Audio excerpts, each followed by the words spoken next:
감사합니다. 여러분들이 기도해 주신 덕분에 제가 종교개혁 여기 5개 나라를 다녀왔는데요. 독일, 체코, 오스트리아, 스위스, 프랑스 이렇게 5나라를 다녀왔는데 이 저쪽 소아시아 또 그리스, 터키, 예루살렘 이런 데보다도 색다른 것을 보고 왔는데요.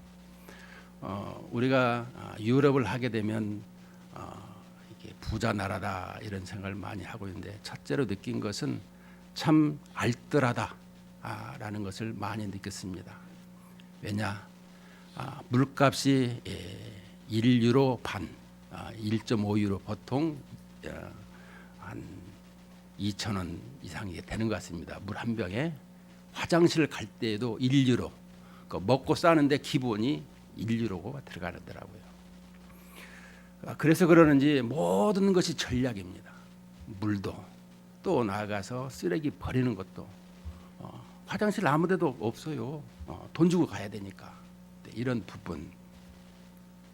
또 한 가지는 이제 독일에서 그 칼뱅이와 쯔빙글리가 이게 종교 개혁을 이루었던 그 개혁지를 보면서 그가 스위스에 가서 그 스위스를 시민들을 변화시키고 또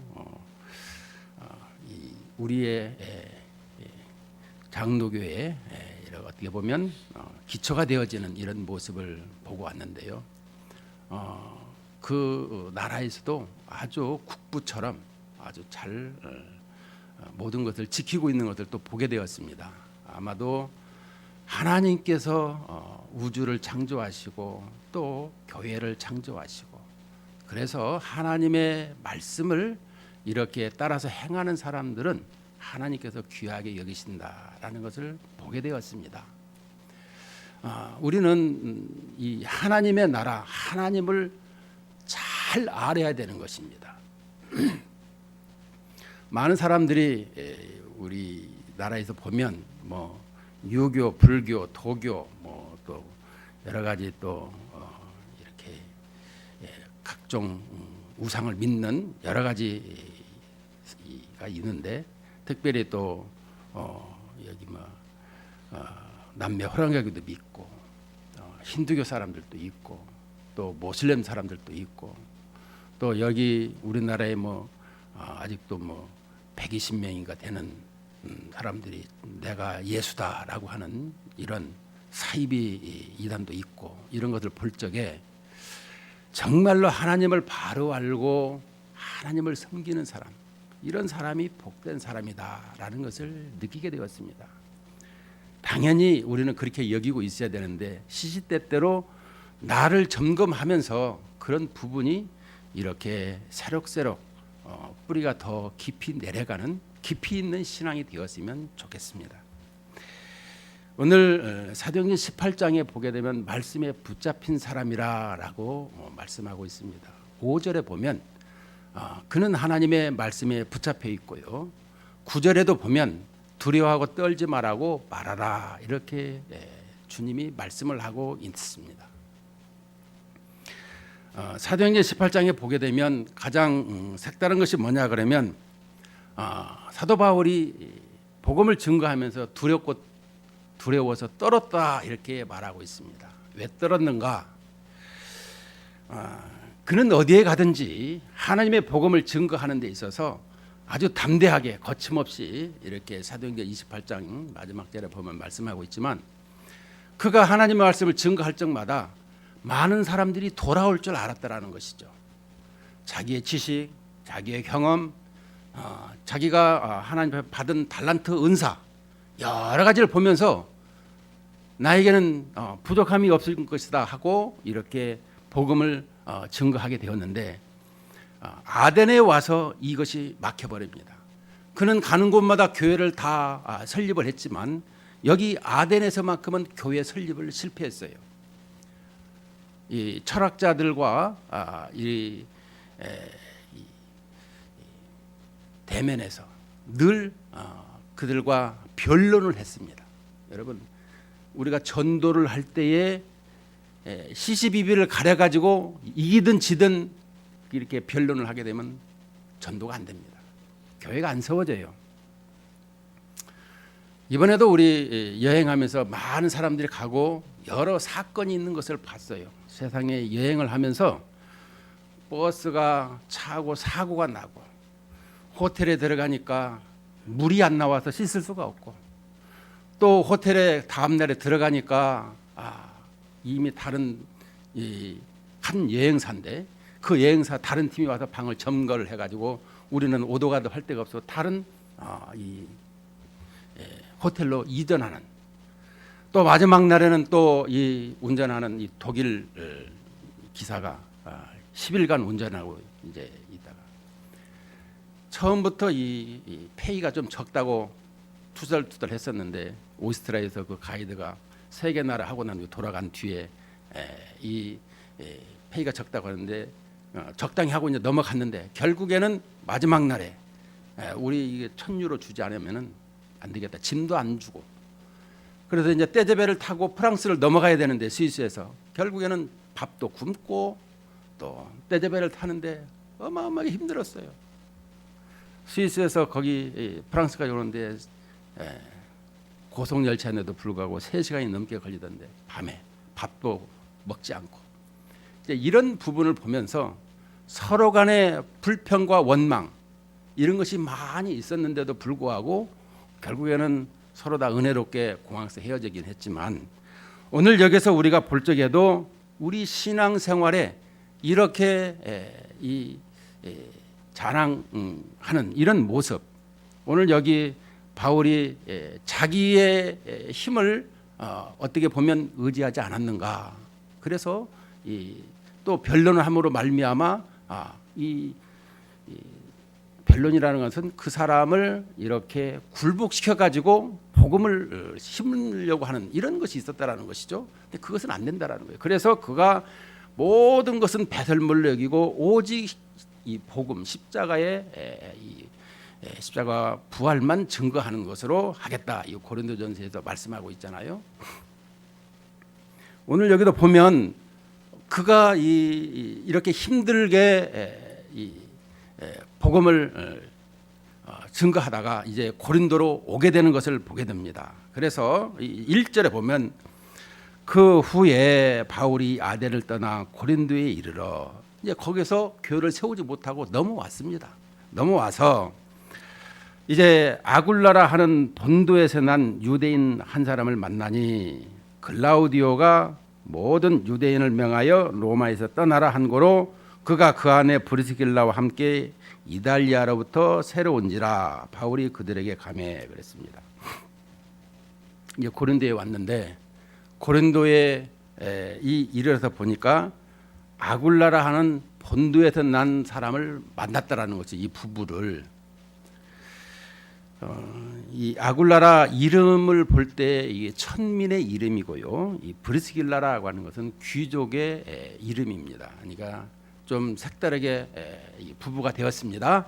근데 이 아굴라하고 이 글라우디오하고 부부가 되었는데 이 로마에서 떠나라 한 글라우디오 황제 시대에는 글라우디오가 이 AD 41년에서 45년에 한 4, 5년 했는데요. 그가 이 로마에서 추방한 이유는 예수님이 AD 33년에 돌아가셨잖아요. 그리고 난 뒤에 난 소문이 뭐냐? 하나님의 아들 예수 그리스도께서 죽으셨다가 부활하셨다. 이것이 유대로부터 이 로마에까지 들어오게 된 것입니다. 그래서 믿는 사람들이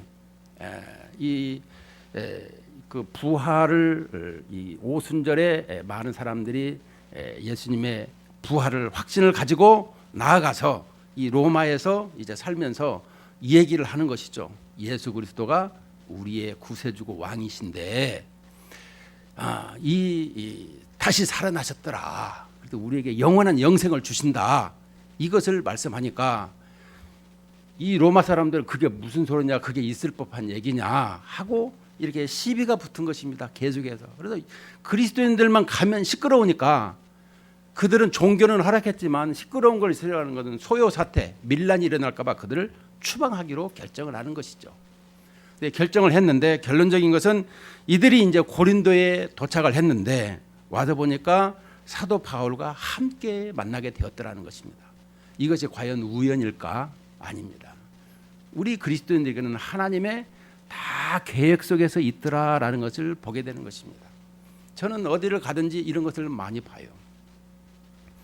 제가 기도 중에 그 몽골에 갔을 적에 몽골 장로교 신학교에서 저한테 와서 신학교 강의를 좀 해주십시오 해서 제가 10월 달에 가서 한 주 하겠습니다라고 얘기를 했는데 어쨌든 그런 모든 것을 만나게 하는 그 자체, 거기에 신학 교수나 거기에 이사장이나 보게 되면 아니 내가 잘 모르는 사람인데 나중에 알고 보니까 우리의 군산에 거기에 있던 이 사람들 또 같은 교회에 있는 사람 너무너무 잘 아는 사람들을 만나가지고 그냥 일사천리로 그냥 매일 만나던 사람 같이 대화를 하게 되더라고요.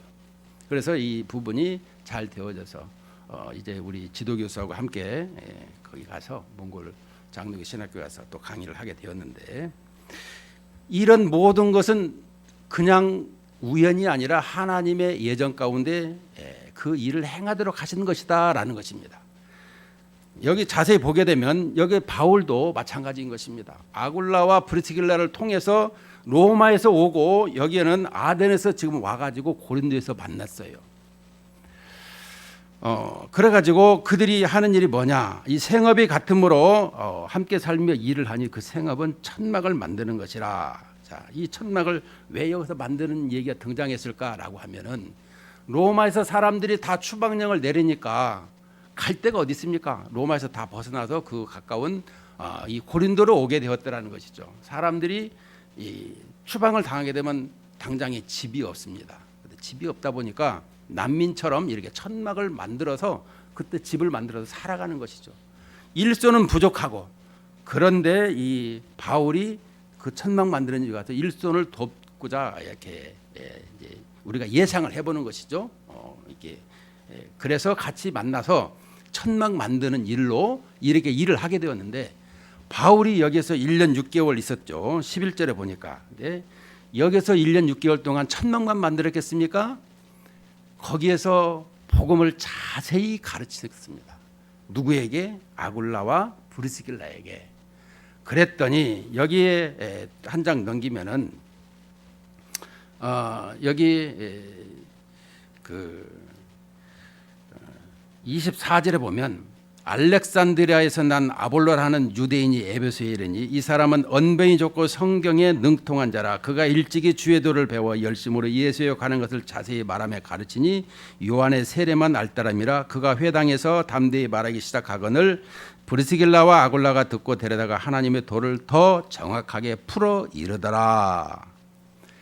자, 성경 신학자를 이 브리스길라와 아굴라가 가르쳤더라.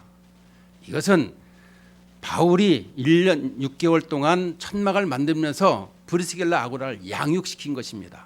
양육이 중요한 거예요. 그 양육은 뭐냐? 구약의 성경이 지금 계속해서 가르치는 건 구약 성경을 설명하고 있는 것입니다. 근데 구약 성경을 우리가 볼 때에 항상 부활의 신앙으로 성경을 해석하라, 이 해석하기에서 나오는 것인데요. 예수님이 왜 이 땅에 오셨는가? 구약에서 말하는 그 여자의 후손 메시아가 누구냐? 바로 예수 그리스도라.